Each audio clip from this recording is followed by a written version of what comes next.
Good evening, Dayan. It's Moshe Palat. Good evening. Good evening, everyone, and welcome to the shiur for tonight, Parshas Metzora, leading on to Shabbos HaGadol. Before starting the shiur, I'm sure many of you are aware there has been a major incident in Tel Aviv this afternoon, and so we'd like to say a chapter of Tehillim for the refuah of those who were affected. So I'm going to say, although it's at night, but it's an emergency, so we'll say Kapitel Chof, and then we'll start the shiur. Lam natseach mizmel David, ya'ancha Dayan Levi Yitzchok Raskin, Hashem Elohei Yaakov, Yishlach Ezracha Mikodesh, Mitzvah Nisadecha, Yizkar Kol Min Chaysecha, Ve'lasecha Yerash Nasela, Yitan Achachil Vavecha, Va'achal Atzascha Yimale, Eranen Rav Yishuasecha, Hashem Eloheinu Nidgel, Yimale Adonai Kol Mishalisecha. Ata Yadati, Ki Hishia Adonai Veshichoi, Anehu Mishmei Kodshoi, B'Gvuros Yeshe Yaminoi, Ela Vorechev, Ve'ela Vasusim, V'anachnu V'Shem Adonai Eloheinu Nazkir, Hema Koru V'Nafolo V'anachnu Kamnu V'Nis Oidod, Adonai Yeshia HaMelech Yaninu V'Yem Koreinu. Tonight's shiur is dedicated in my family Wolf, in memory of Mrs. Wolf's father, Olav Shalom, Reb David, Reb Shlomo, whose yahrzeit is Mache Nissen, passed away in the year Tov Shin Ein Aleph, that's 11 years ago. Should have an aliyah and be a Meilitz Yosher for the family, for Latova, Livrocha, B'suras Tovas. Last week, we discussed about the word shevet and why shevet means is the word for a tribe, and came up with the word shevet being a rod, etc. And right after the shiur, Mendel Safran sent me a reference to Likutei Sichos. Someone else, Rabbi Mendel Heber, sent me just today an email from America that discusses this in Likutei Sichos. This is in Chelik Lamed Gimel, page 195, and the Rebbe talks about the term shevet and Mache, and he says that a shevet would mean a soft, a supple twig, which has still got moisture, and then the Mache would be where it's more dried out. At the bottom of your screen, you have from Orah Torah, and the Likutei Sichos refers to this, refers to the Orah Torah. So the coming back to the simple meaning, think about Yaakov Avinu being the tree, and the Shvatim, the tribes, are like branches coming out from the main tree, and hence the name shevet. That's just to be mashed from last week. So coming up with the idea of, last week we had measurements, sizes of Moror, sizes of Matzo, and I showed pictures last week, and apparently even with a 15 grams of Matzo, that's enough for a kazayas min haTorah, I think. At any rate, we had discussed that last week in detail. The question is about using measuring equipment on Shabbos or Yomtov. So the reason why you're not allowed to use measuring equipment on Shabbos and Yomtov is because it's, as he has here, we have a quote from Shulchan Aruch, Shinvav, it's a Maase Chol Zilzal Shabbos. It's a mundane activity. It's like doing business, like you're selling stuff. It does say, the Alter Rebbe, he has here that you are allowed to do a medida shel mitzvah. As you have the last Mishnah in Shabbos, talks about measuring a mikveh to see whether it's got the shiur of 40 sa'ah. Then he mentions also about, that's also in the Mishnah over there, measuring a hole, whether it's would bring tumah from one place to the other. And so these are called medida shel mitzvah. Here's an interesting question. Here an interesting point rather. The Alter Rebbe writes here, you are allowed to measure the belt of someone who's got a headache, and to whisper some kind of school or incantation, whatever, with this measurement, as women would do, because that measuring is called medida shel mitzvah. The measuring the belt to kind of somehow use a school to relieve the person's headache, that would be called a medida shel mitzvah. What about the actual luggage? He says, don't worry about that. He refers us to Siman Shi and Sai. Okay, don't ask me what the incantation is. I don't know. What I would point out, I saw someone point out an interesting thing. We said you're not allowed to measure on Shabbos and Yomtov, and that's because it's a manner of trade. Buy and sell, you'd measure. What about standing on a weighing scales to see how much you weigh? Obviously, you're not for sale, and whether you have more weight or less weight is not relevant for Mache or for trade. You won't get a discount if you're a skinny guy. You won't get a discount on an airplane ticket. So, what's the? Are you allowed to weigh yourself on Shabbos and Yomtov? So, the argument could be that it's not a manner of trade. But some point out, since it says here about measuring, that you're allowed to measure the belt to relieve the headache. Measuring the belt is not a measuring for Meche. It's not for trade. It's measuring to be able to do some kind of segula to give the relief of pain. So from here's a proof that even once there is an issue of measuring, even though in the specific situation it's not a measuring of a mitzvah, one should not be doing so on Shabbos and Yom Tov. Let's move on.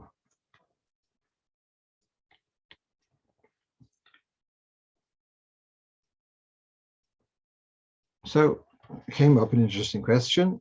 People living on the 7th floor in an apartment building, and what do you do by shpokh haMoed?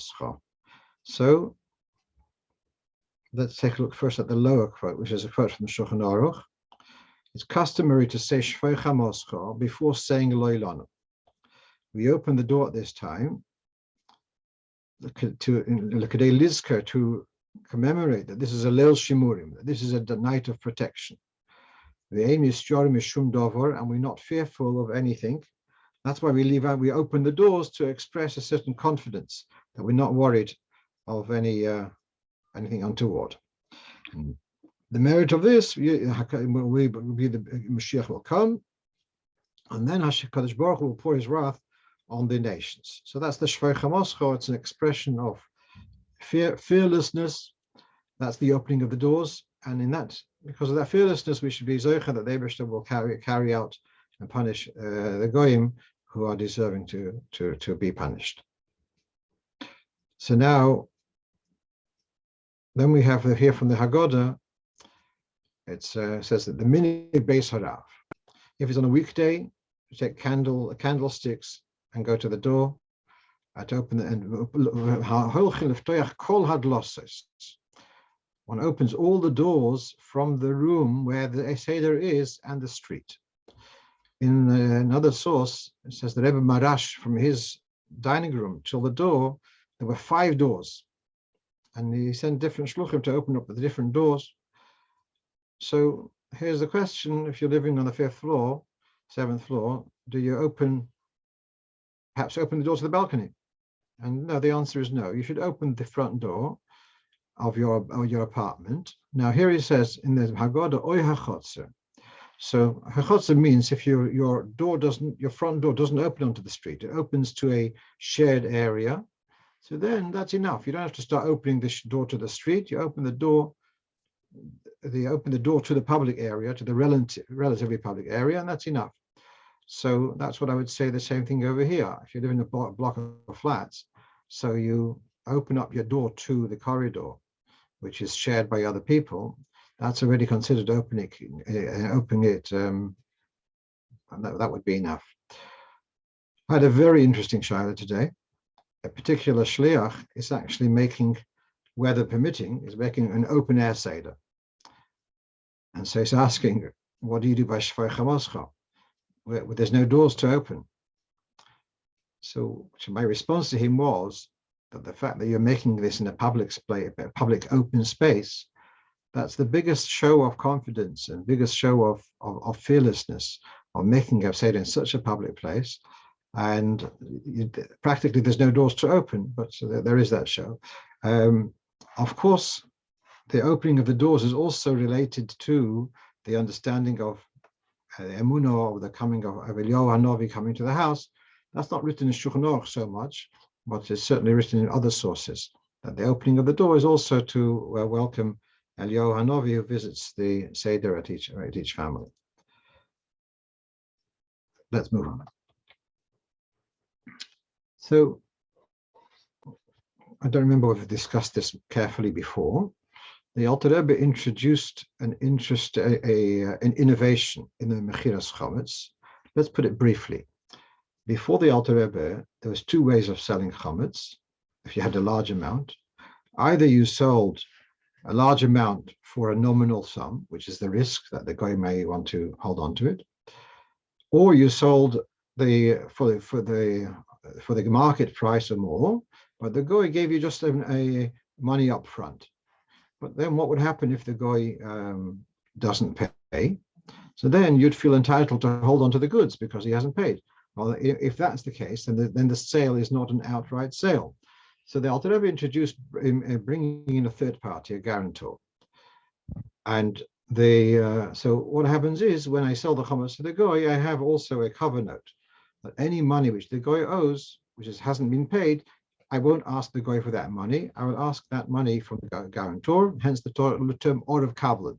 The term Eruv means a guarantor. Eruv Kabbalah means that he takes full responsibility, and I don't have to first go to the lender doesn't have to first go to the actual borrower. He could go directly to the guarantor. That's the term Eruv Kabbalah. What's interesting is that the Alter Rebbe writes, this is from the Siddur, or whatever, it's in the back of the Shulchan Aruch. I don't see, and in the Shulchan Aruch it says it's printed in the Siddur, but in the Siddur it's not there. Hador b'kfar yechidi, ve'ein lo ben Barmitzva, one who lives alone in a village, and he doesn't have a son who's Barmitzva, ve'lo mesharis, nor does he have a servant, a Jewish servant, who could sign as a guarantor. Then he says, because let's say the servant is illiterate, so he says his servant should give the pen, the quill, to the master, and the master will sign the name on behalf of the servant. Okay, whether doing a kinyan. But meanwhile, what I found interesting is that the Alter Rebbe is allowing that you can have your own son to be your guarantor. That's what he seems to be saying. If you don't have a son, then there's a parsha. What bothered me about this is, and it's important to discuss this because the latter days of Pesach are Friday and Shabbos. And whenever Yomtov is on a Friday, so then we need to make an Eruv Tafshilin in order to permit cooking on Friday for use to be enjoyed on Shabbos. So the Eruv Tafshilin is done by taking a piece of cooked food, a piece of chicken, a piece of fish, or some people use an egg, and also a matzah or a challah in the other times of the year. And you designate, it says in the Siddur, a brocha, and you say, with this will be permitted for us to cook and bake, etc., from Yomtov to Shabbos. Then we have a dinner in Eruv Tafshilin, that if you want to cover for other people in town, in case they forget to make their own Eruv, then you should give it to someone else. So typically I will, on Eruv Yomtov, which is this year is going to be on a Thursday, the Thursday of haMoed, I'll take a piece of challah, a piece of matzah, I'll take a matzah and a piece of fish or whatever, and I'll give it to a neighbor, and they will pick it up, and they're koineh, they acquire it on behalf of anyone else who may need to rely on my aid. So in Shulchan Aruch, there's a whole discussion whether you can do so with members of your family, because after all, the members of your family are dependents of yours financially. And so it says, one shouldn't rely on giving the Eruv to your son to be koineh on behalf of other people, because he's a dependent of yours. So it bothered me a bit. Why is it when it comes to the Eruv Kabbalah, I can rely on my Barmitzva boy. And when it comes to the area of Tafshilin, I cannot rely. I shouldn't rely on my Barmitzva boy. That was my question. And the only thing I can suggest, I didn't find any comment on this. After all, this is very much a Chabad issue because the Eruv Kablan and the fact that you can use a Barmitzva boy is very much a Chabad thing. So the answer is that when a child who's a dependent of his father picks up something, let's say finds something, earns some money, there is argument to say that whatever he acquires belongs to his father because the father is supporting him financially. And therefore, when you need to give the aid to a third party to be kohen on behalf of someone else, he's not considered a third party in that respect. With the Eruv, when he's coming as a guarantor, he's not acquiring. On the contrary, he is committing. He's committing himself. And so, although we could say what a minor is kohen belongs to the master, to the father in this case, but to say what a minor is committing themselves is as if the father committed, that's not true. And therefore, when it comes to appointing my son as the Eruv Kablan, which means he's making a commitment, that's okay, even though he's fully dependent upon me. But his commitment is it remains a separate entity. Whereas by Eruv Tafshilin, I want him to be kohen as a separate entity on behalf of other people. And as far as acquiring stuff, he's not totally independent of myself. Okay, let's move on. So here we have a question about a very common question, people traveling. And yeah, remember the days when you could take 2 suitcases standard, and now they charge you for 1 suitcase. And you want to take a second suitcase, it costs you another second, $65, whatever it may be. So now people are traveling for Pesach to be with the family, etc., and have limited luggage space. So is there a heter to do laundry during Chol haMoed because you don't have enough pieces of clothing? And so actually the laws of washing clothes in Chol haMoed are quite strict. There is a heter for little children who soil themselves and their clothes very often. But otherwise, you have here a clear halacha, ein mechabsin b'moed, one does not do laundry on Yomtov, on Chol haMoed, and then it goes, the person has come out of prison, etc., which has exceptions. And then we have, who else has an exception? If you have a single shirt, then you're allowed to wash that shirt. Now, it doesn't have here the lotion. It talks about, in the Gemara, it has a lotion, ezoiroi mochiach olav. And it took me years till I found out what does that mean. His belt proves his situation. And the way I saw, I think perhaps in Rabbi Forkish's Sefer, Chol haMoed Kilchasa, people would typically wear a shirt, then they would wear something like a jacket of some sort. But on the shirt, they would wear an azer, they would wear a belt, and then they'd wear a loose jacket on top. Now, if I had to wash my shirt and I didn't have another shirt, so I would wear my jacket directly on my body without a shirt underneath. And where would I put my belt? I would wear the belt on top of the jacket. Rather than having the belt on the shirt under the jacket, because I'm not wearing a shirt, I'd wear the belt on top of the jacket. That is what it means when it says in the Gemara, ezoiroi mochiach olav. I'm standing by the waterfront and I'm washing a shirt. The fact that I've got my belt around my chalat, whatever, is an indication that I have only this one shirt.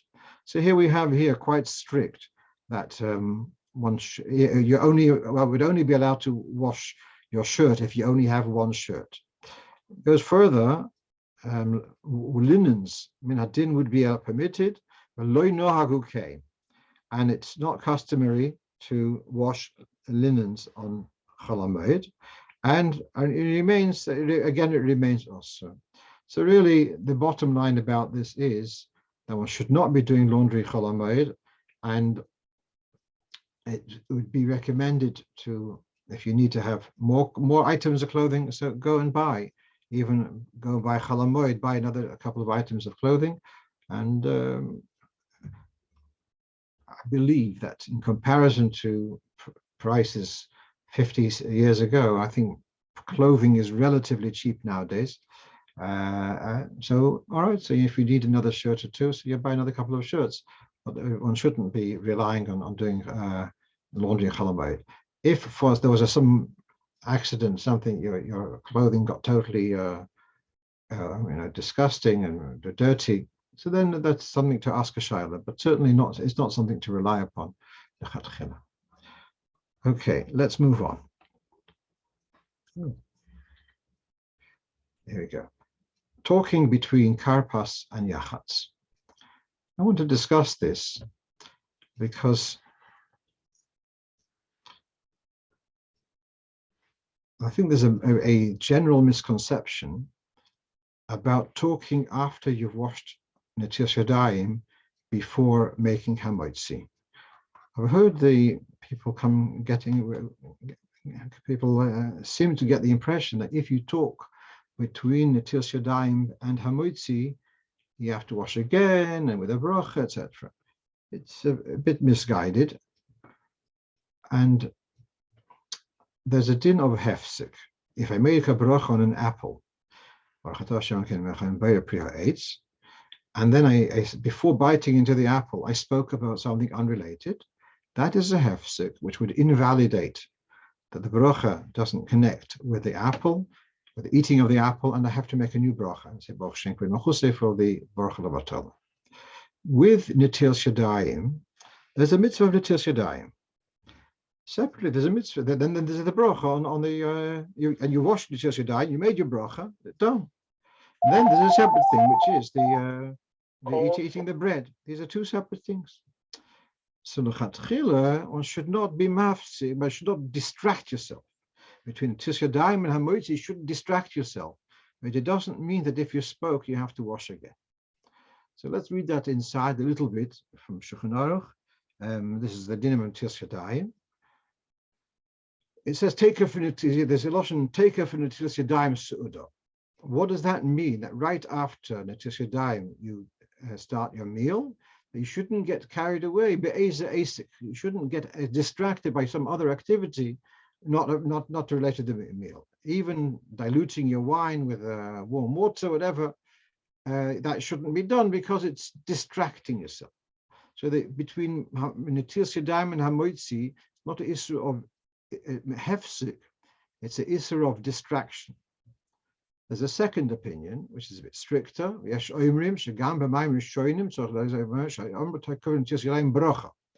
lashon in Gemara Chulin, take for netilas yadayim bracha, one who connects netilas yadayim with the bracha, it will not be harmed in that meal.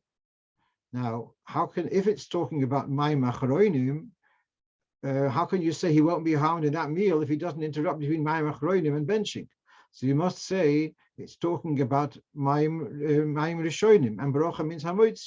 So we're seeing here that between netilas yadayim and haMoed, also there's idea that they should be close to one another without interruption.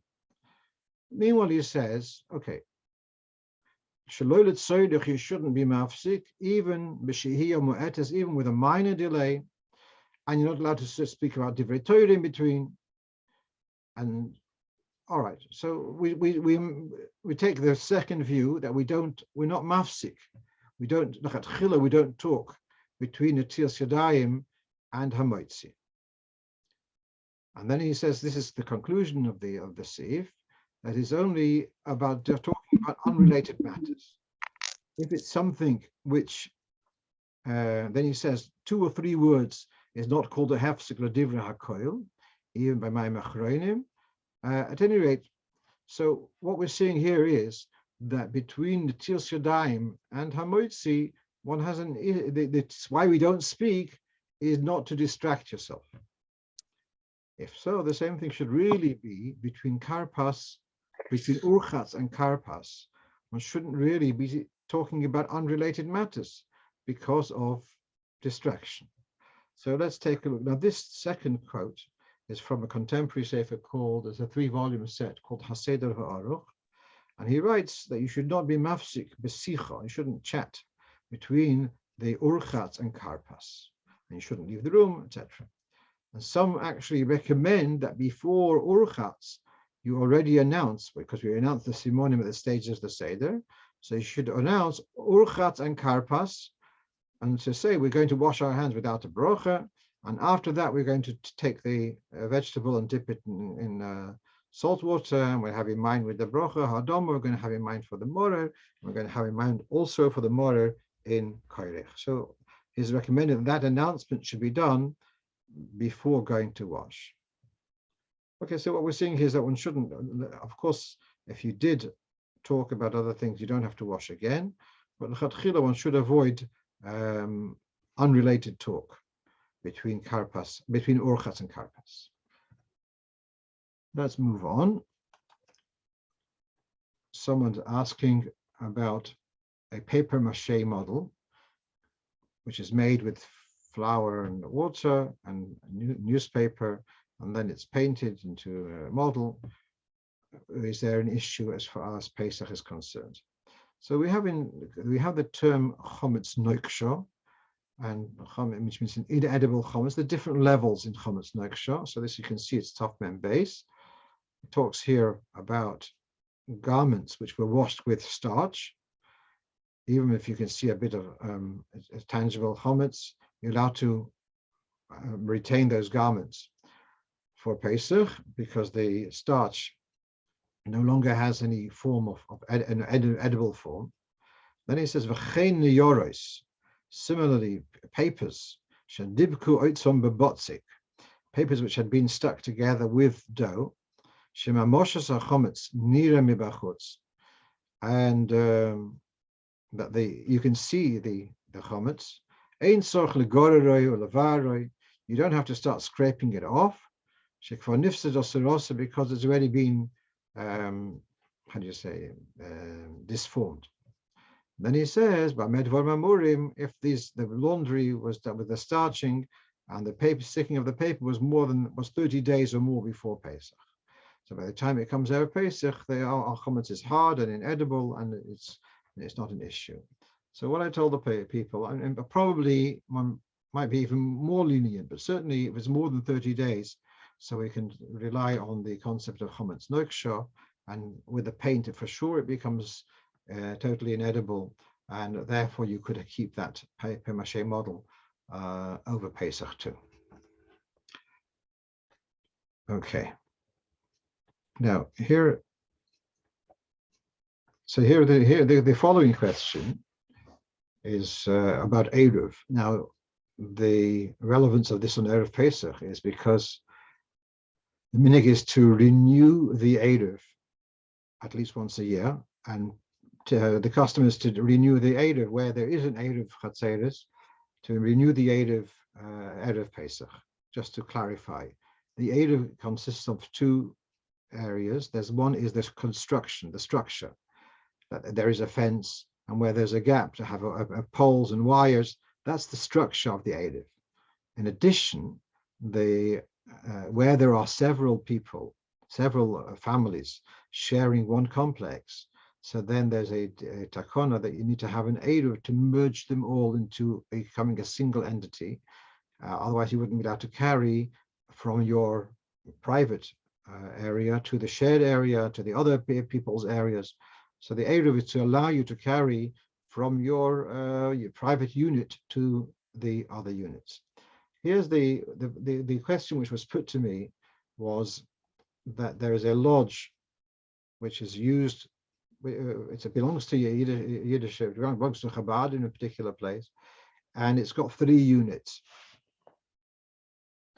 3 family units. So sometimes the lodge is rented by a large group and they occupy all 3 units, but sometimes it's used by families, and you'll have several families, 3 families, let's say, one in each apartment, in each flat. So because they are separate units and they are eating on their own. If they'd all be eating, let's say in a hotel where they're all eating in one dining room, that makes it a lot easier because they're all one unit, they're all eating together. That's what the Eruv is, to make them into one unit. But if they are, each flat has got its own dining facilities and there are three families using one, and there happen to be three flats, as I said, and there's also a shul, all in the same complex. So they want to be able to carry from one to the other. And so it would mean every Friday, whenever there's a group of a few families, to make a new Eruv. Not everyone is so in tune to make an Eruv Chatzeros every Friday. So they're looking for a solution that they should not need to make an Eruv every Friday. Perhaps we can make one Eruv and it should last for the whole year. That was the request. So I suggested that instead of that, I was a little bit unsure because it's not as if there's one person there and hosting fresh guests each week. It's three it's new parties. So I suggested we can rely on, if the owner, there's a din which we can read over here. This is in Siman Shein, in the Alter Rebbe, in Siman Shein Ayin, says the following: if there's a balabayis who has harbi batim, he's got several cottages in his estate, and he's let out those cottages to other people. So they're now instead of just one owner, there's several owners here. And we've got here the chotzer. So it's now, instead of being of sole ownership, the fact that he's let out these cottages to other families. So now the shared area is a multiple ownership and would not be permitted to carry there from the houses to this shared area unless an Eruv would be installed. Then, however, he adds, if the owner has in those separate cottages, he has items which are not movable because they're muksa. So then, by the fact that he has in those cottages some of his personal property, so then with this he has not withdrawn from those cottages. He has what's called a tfisas yad. It's got I'm going to use the English term, foothold, and therefore it remains as if he is living there, and there's no need for an Eruv here. So let's come back to our example. We have here a building which has got three flats. Let's say I, the owner, will put in one, I suggested, let's say you put a Pesach mixer in one, and I put in the other one, I'll put an iron or something. I'll put some equipment there. See, some poskim say that if the equipment is used by the tenants, that doesn't count as a foothold because that's part of your provision to your tenants. Others disagree, and there's a letter of the Rebbe about this, about carrying in a hotel, and he talks about this idea of the furniture in the hotel room being the property of the manner of the ownership. Therefore, there's no need for Eruv Chatzeros. So it doesn't seem to follow that stricter view. But let's say, even we take that stricter view. So the idea is the fact that I have in each flat, I have an item of mine. So I haven't relinquished my ownership totally of those flats. As a result, they are, as he says here, they're just like visitors. A visitor for Shabbos, I don't need to make an Eruv. So the fact that I've got a foothold in each of those separate units means I don't need to. We don't need to have an Eruv. So that I was suggesting that you have in each of those flats, you'll have something which belongs to the management, and it's not going to be used by the guests. It's just somewhere tucked away in the corner, and as a result, there's no need for making an Eruv. So I got a letter from a Talmud Chacham from Manchester who challenged this, and he says that there are those who say that the concept of tfisas yad only works if the Bal HaBayis is present. So here you got the Bal HaBayis and there's cottages. But if the Bal HaBayis has gone away, so then the tfisas yad doesn't work. So we've got the two sides of it is the following, the way I understand. Is the pshat that by having the iron here and the mixture there, they are my guests. Because they're my guests, well, then if I'm not here, they can't be my guests. And therefore, the Tfisas Yad method doesn't work. Or is it? No, it's not that it's not that they're my guests. It means that I have not released those properties from my ownership. I still live there because I've got my items there. It's as if I still live there. And the fact that I'm here for Shabbos or not, I think is immaterial. So it seems to be a machlokes haposkim about this. From the Alter Rebbe's Loshen, I see here, he says, because of our tfisas yad, because I've got an object in those places, keilu dor bohem, because I've got my items in those cottages, in those flats, is as if I am still living there. And as a result, the current occupiers are not going to forbid my movements or their movements because they are like orchim. So according to the Alter Rebbe, I think it is okay, but I acknowledge that there are other poskim who would say clearly that if the balabais is not there, this method doesn't work.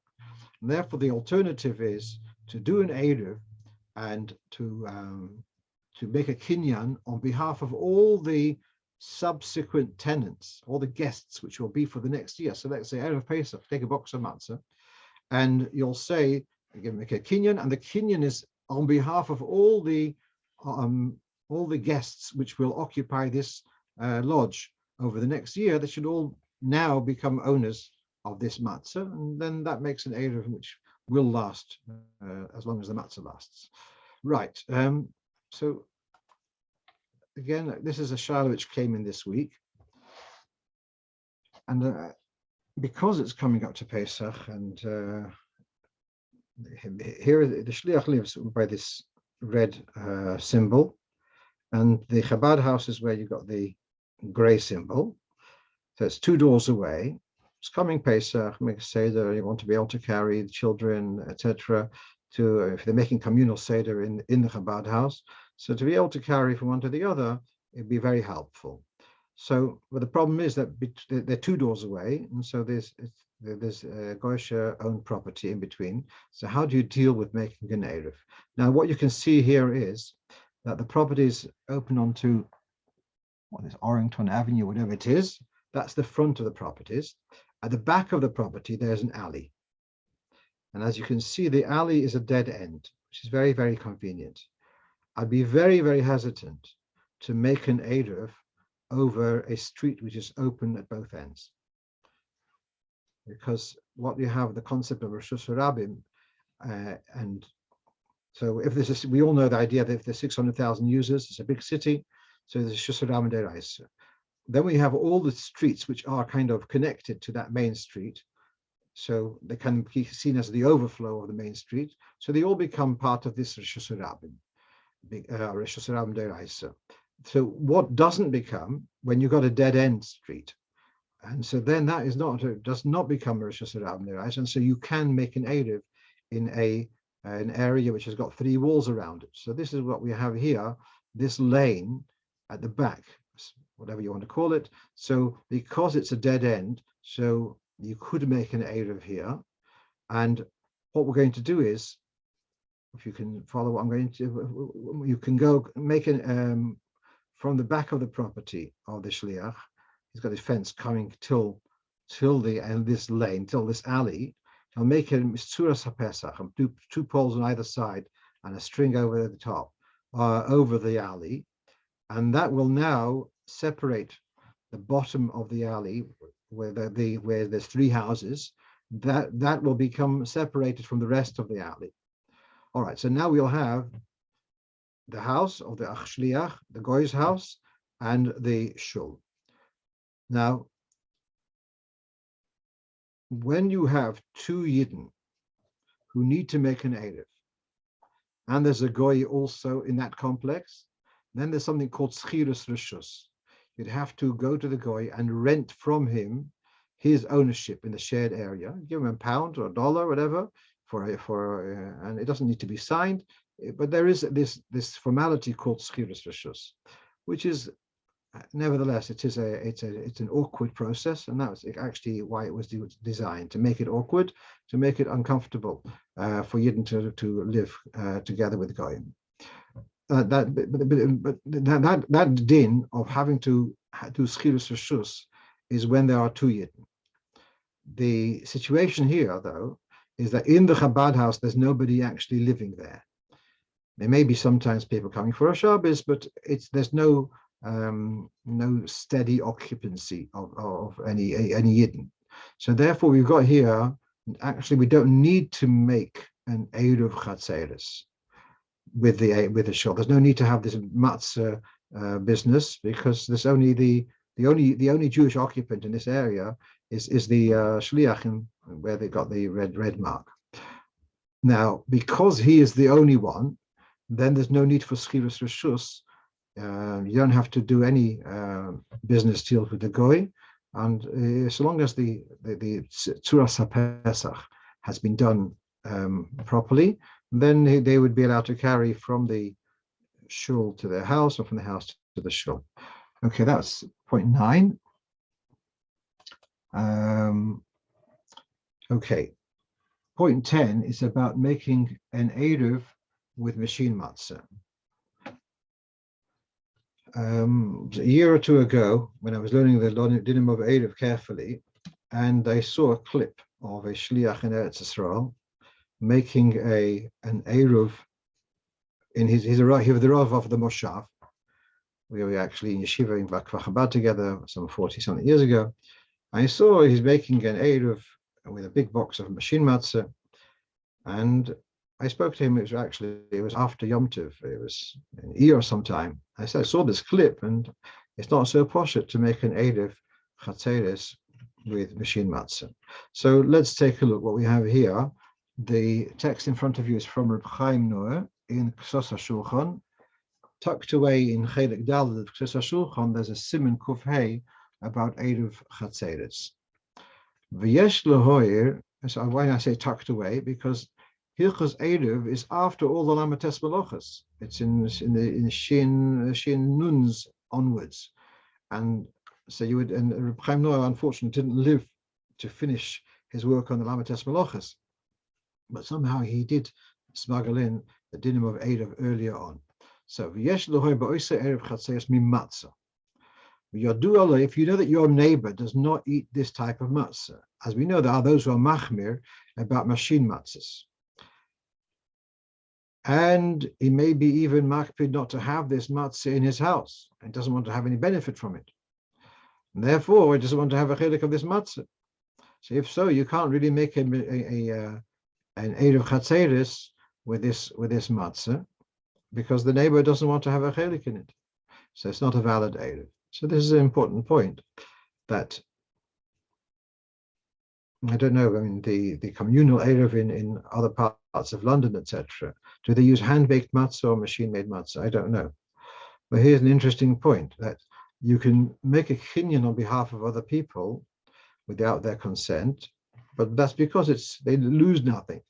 But if a person is so opposed to this type of matzah, he says, I think that matzah is Chometz, well, then then he doesn't want to be part of that Eruv, and so you can't really force it upon him. And that would be a serious problem. Now, if your neighbors are not so extreme, they don't mind the machine-matzos in possession, they just don't want to eat the machine-matzos, so there's also going to be a problem. So now is the following. I can explain something. With the Eruv, there is the host, Eruv Chatzeres, there's the host, and there are the other members. So in the case of my yeshiva friend, so let's say he was hosting the matzah, and he was making a kinyan for all the other people in the moshav. If all the other people in the moshav don't mind eating machine matzahs over Pesach, so they don't have a problem with this being their matzah. He doesn't have to eat the matzah. He doesn't have to be able to eat the matzah. As far as he's concerned, he's just giving space for them to have their matzah in his house. So if that would be the case, the Eruv would be kosher in any case. And after Pesach, in any case, the Eruv would be kosher. But if he wanted to make a kinyan on behalf of people who refuse to have part of machine matzahs, so then to make an Eruv for them during Pesach with machine matzahs would be problematic. someone's asking, could you use machine-matzo to create Lechem Mishnah this Shabbos? And the answer is, I think, yes. If it's a minig not to use it, but it doesn't mean it's not a royal achila. People ask the question. Someone asked me the question: what do they do with the old Eruv? If you've made the Eruv last year with matzah, and you want to renew the Eruv now, what you're going to do with the old Eruv that you should, and you don't eat matzah before Pesach. So I gave one solution is that you could take the box of matzah and give it to someone else as a gift, and then that's made it. That's decommissioned it. Alternatively, you could have matzah today also, but it's just instead of eating it baked, you could fry it with egg. And egg fried matzahs are not valid for the Seder night. In that way, you'd be able to have your matzah and eat it. Yeah, even close to Pesach. We have one last point of a bit of feedback. Last week discussed about the tzitzis vest, and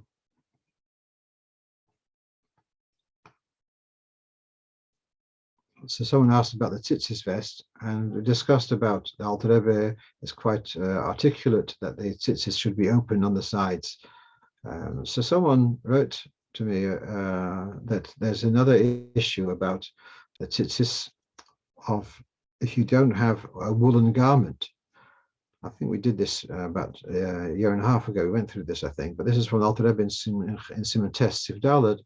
According to Meir of Rothenburg, if you have a garment which is neither wool nor linen, so then the tzitzis are either have to be from the same fiber as the garment itself.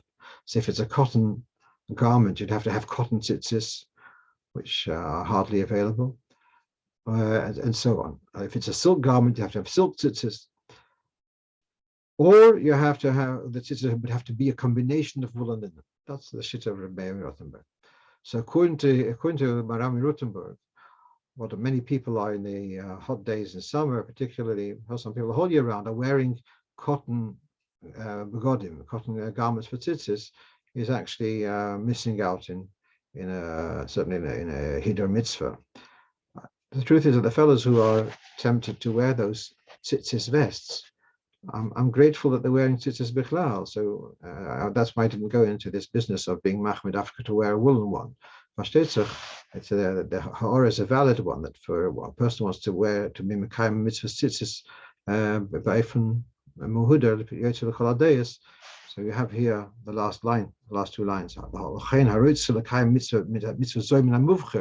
Should have a talis godel and a talis cotton, should be made of white wool and put woolen tzitzis, and this you're fulfilling the mitzvah the book. So yes, especially I would like to say, since I've got the forum, that when it comes to Shabbos and in a place where you don't have an Eruv, so according to Maram Rothenburg, this what you're wearing is not a valid mitzvah tzitzis. There's a shiur of carrying. So yeah, you see a lot of even from Eretz Yisrael, could be because of the climate, but also possibly because they have an Eruv in. Therefore, they may call to wear the cotton begodim. But really, where there isn't an Eruv, particularly on Shabbos, one should, at least for Shabbos, be wearing a beged of wool, and that's the mitzvah min haMoed. Okay, that's the end of the items on the list for today, and we won't be having a shiur next Thursday evening for technical reasons, and about having something on Pesach, I'll let you know, Bez Hashem. Meanwhile, I wish you all a kosher feilach on Pesach, the word of the Rebbe, that if you've done all the efforts to make it a kosher Pesach, then you have reason to have that. It should be a feilach Pesach also. Amen. Feilach kosher Pesach. Feilach Pesach.